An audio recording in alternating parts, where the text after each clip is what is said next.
Hello, everybody. This is Notes on the Spectrum with Isaac Berlyn. I'm Isaac. So let's get started. Today, I'm joined by Mikaylee, who is one of our newest interns at Sound of Autism. Mikaylee, how you doing? I'm doing well. How are you?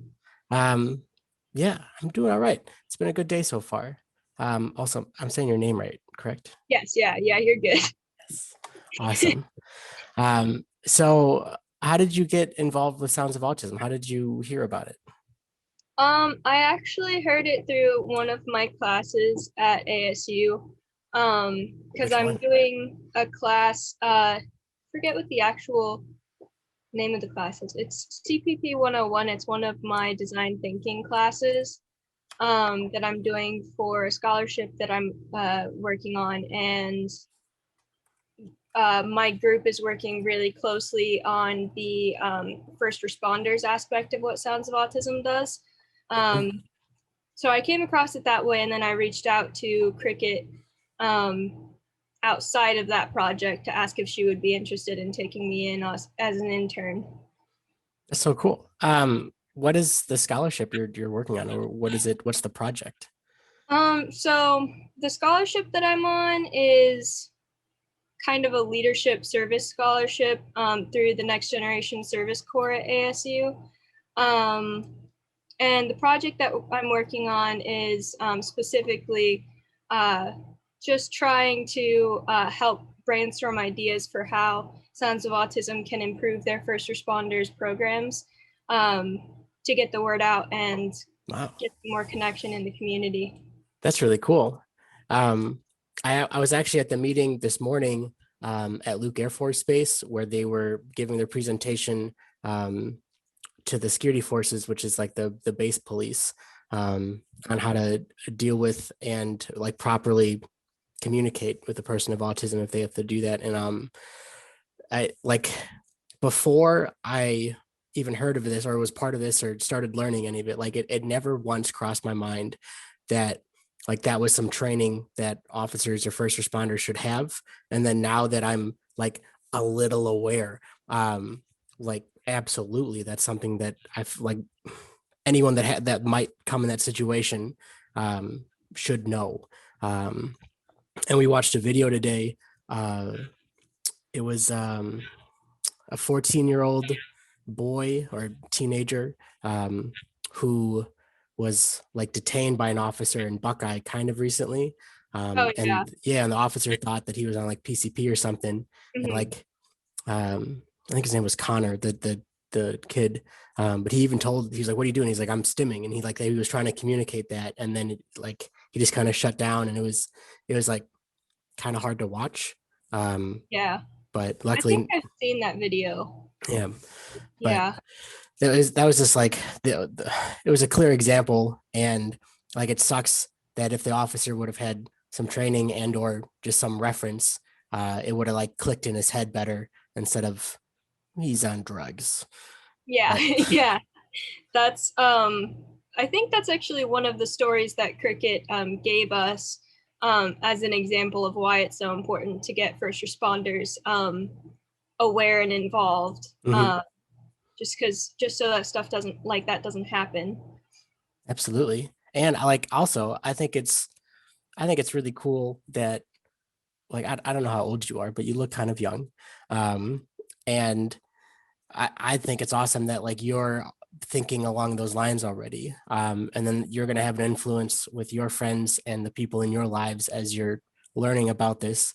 Um, and I think that's like a really big thing um, when it speaks volumes for you, but also just like for the next generation and the change that we can have on people because we're talking about it. And I don't feel like people when I was growing up were talking about it. And it's Yeah. it's not like this just kind of came up either. So I want to hear about you. Like tell me about yourself. Where'd you come from? What's your story? What do you got? My story is really not that interesting. I was born and raised in Arizona. Well, born in Utah, but came to Arizona within a couple of years. So I've been in Arizona basically my entire life. Right now, I am studying at ASU. I'm a justice studies and criminal justice major. Kind of one thing that got me interested in this organization was actually that it has some connection to my honors thesis because I'm a junior. I have to finish my honors thesis next year as a senior. That I am doing. It's centered on criminal justice, but it's centered on mental illness in the criminal justice system, like how the courts handle people who are not neurotypical. And autism kind of comes into play in the court system, like with that case in Buckeye that you were talking about. So, part of the reason why I actually wanted to get involved with this organization was to learn more about it for my thesis and to get more involved, because it's not something that a lot of people know a lot about. But yeah, most of what I do is school. And work. I Where do you work. work? I work at a library, and then I also work at Big Lots, neither of which is like super, super entertaining. Right. But I have two jobs, so I'm working like 40 hours a week right now. Wow, good for you. And a full-time student? Yeah, I have like 20 credit hours, so I'm busy. Holy crap. And an honor student. Like that's impressive. Thanks. I think I did like 16 credits once, and I was like, I don't want to do that again. Like I'll just stick with 12. I'll be full time. Yeah. Oh, good for you. I think 16 was one of my smaller semesters, to be honest. Wow. Why are you loading up? Well, because I'm doing two majors and I'm trying to fit everything in the 4 years. So I have to like take on a lot of credits at once to get that done. Yeah. Okay. Okay. Why did you want to do that? Like why two majors? This is just like something that I don't know. This has to be like an individual thing. Cause like I was never like, I want to make it even harder on myself, and you're doing all of it. Well, it was because I was originally studying justice studies, but I had taken a couple of criminal justice courses because they're technically they're a connected area. So that's one thing that I could take like some classes over in criminal justice in addition to my justice studies, and they would kind of count toward both.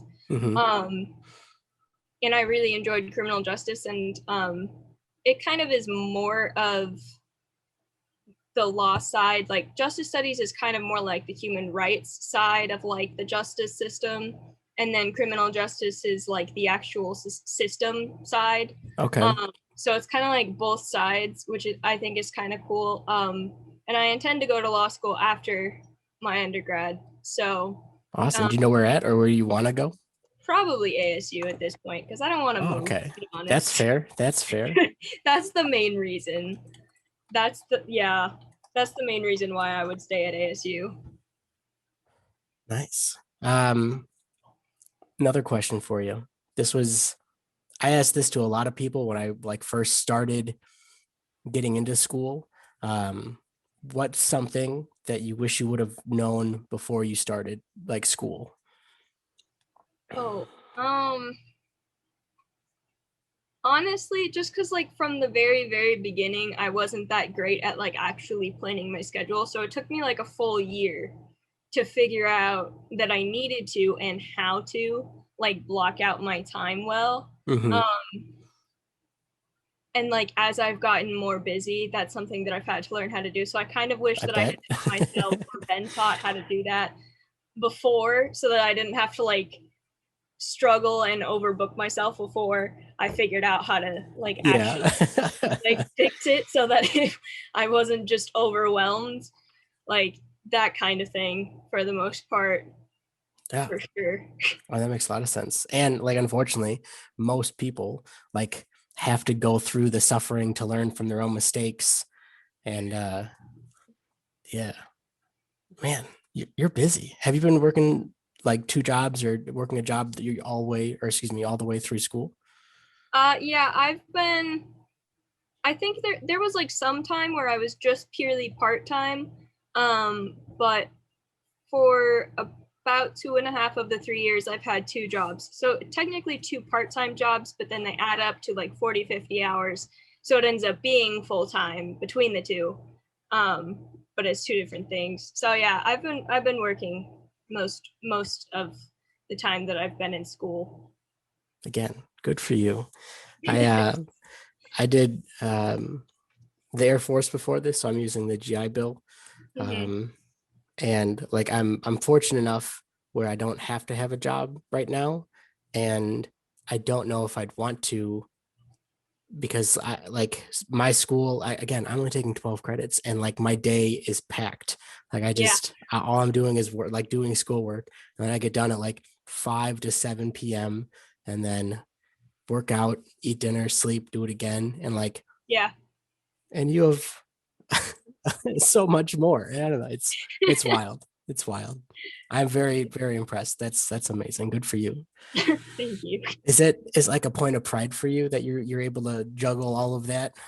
Or is it just like Um, stressed out and you're like, why do I do this? it goes back and forth. Sometimes it gets more stressful. Definitely finals week, I'm always like, what have I done to myself?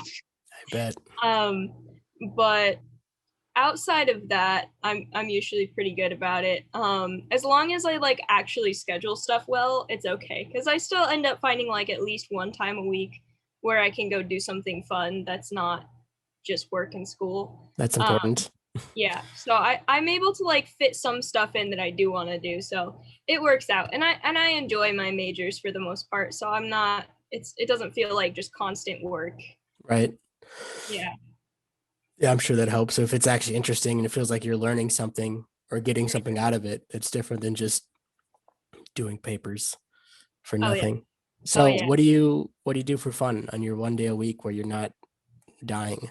um well, I like to read a lot, so when I have the chance to read and I'm not burnt out from reading school stuff, I read a lot. You can kind of see my bookshelf back there. I do. um That's yeah, a good bookshelf. I have three bookcases over there. That's just so you can see. Nice. Yeah, and then um, whenever I get the chance, I end up like going to spend time with like my boyfriend and stuff whenever I have a chance, because he also works, so it's 100% dependent on my schedule. He's like, I have a day off here, and then I'm like, I don't, so we have to like figure it all out. But whenever I have a chance to do that, definitely. I also sleep a lot. That's one of my when I get the Hmm. chance, sleep is great. So if I have a day off, a lot of the time I will take a nap because Absolutely. I just have so much stuff all the time that I don't always sleep enough. So lots of energy drinks going on over here. I bet. I bet. Um, do you have like a recent book you'd recommend, or like an all-time favorite book, or Oh, what do you got? um, I think it was. So I just read a book called Man's Search for Meaning. I think it was Viktor Frankl, I think. I'm not, don't quote me on the author, but I think it was. Mhm. And that book was so good. That book was amazing. It's kind of difficult to read because it is focused on concentration camps during the Holocaust, and it was this man's experience within some, and no, Wow. it was so good. Wow. Yeah, that was recommended to me, and it was definitely worth reading. And it's not too long. It's like 200, maybe 250 pages. It was really Okay. Yeah. yeah. Um, I like the 2020, I discovered Audible, and I've just been like absorbing as much as I can. Yeah. Um, and like right when the gym shut down, because I'm like a big gym rat, that's what I like to do. But when the gym shut down, I was like, okay, well, I can't lift. So I just started doing cardio and mostly running. And then I was going through like a book a week. And then it's kind of like my book intake has slowed down recently, I guess, since this past semester kind of picked up. Um, but yeah, I'll see if that's on Audible. I like listening over reading. I find if I actually read a book, I'll fall asleep. I don't know. My whole life it's been like that, and it's really unfortunate. But if I can listen, I'll be good. I'll be good. I'm the other way around. I Really? prefer reading over listening. But one thing that I definitely do too much is like I'll read out loud myself. So I'm my own. Okay. It's it Yeah. works out for me. Well, But I think there's something about that though, where you hear the words and read the words. And this is completely my own opinion. I have zero research to this, but I found with myself that when I'm doing any school reading, I'll like copy and paste the text into a Word document, and then I'll have the Word read it, or the Word document read it to me, and then I'll yeah, follow along, and it I just it sticks. well, I used to do that a lot more than I do now. I still do sometimes, Mm, but all the way through high school I did that because I did like online high school, and like whenever I had to read like these super long historical documents, I would put them into text to speech and listen to them while I read them because it was much easier to yeah, absorb that way. yeah, and like I don't know about back then, but now you can turn up the reading speed. So I mean, I can listen pretty fast. So I just like crank that up, and I can go through chunks of, words in shorter amounts of time. And that's helpful. But um, sorry, that just you reading out loud jogged that for me. And I was like, yeah, I get that. I get, Now it works. It helps with memory. It does. yeah, I bet. I agree. Um, yeah, that's kind of all I got for you. Um, Thanks for talking with me. This was entertaining and fun Yeah. for me. Again, welcome to Sounds of Autism. I'm excited to just I don't know. I'm truthfully I'm like excited to see where Sounds of Autism go, and like the people that we're gonna help, and like what's gonna come of this. And like it really feels like we're getting in on the ground floor, kind of, just so to speak. Like it's just starting to take off. Yeah. Yeah. And I'm excited, and I'm still like, how did I get here? But here I am. So yeah. Yeah. But I'm thank you so much. Sorry, go ahead. I said I'm excited Oh, too. I think it's going to be a really fulfilling thing to work yeah. on. And like it lines up with your scholarship research and what you're doing. And it's Yeah, just like it's gonna look really good on your student package thing. And it's all good. definitely worth it. All right. Um, Anything else? I don't think so. I don't think I've got anything else. Okay, good enough. Thank you again for joining me. Thank you everyone for watching, and we'll see you next time. Goodbye. Thank you.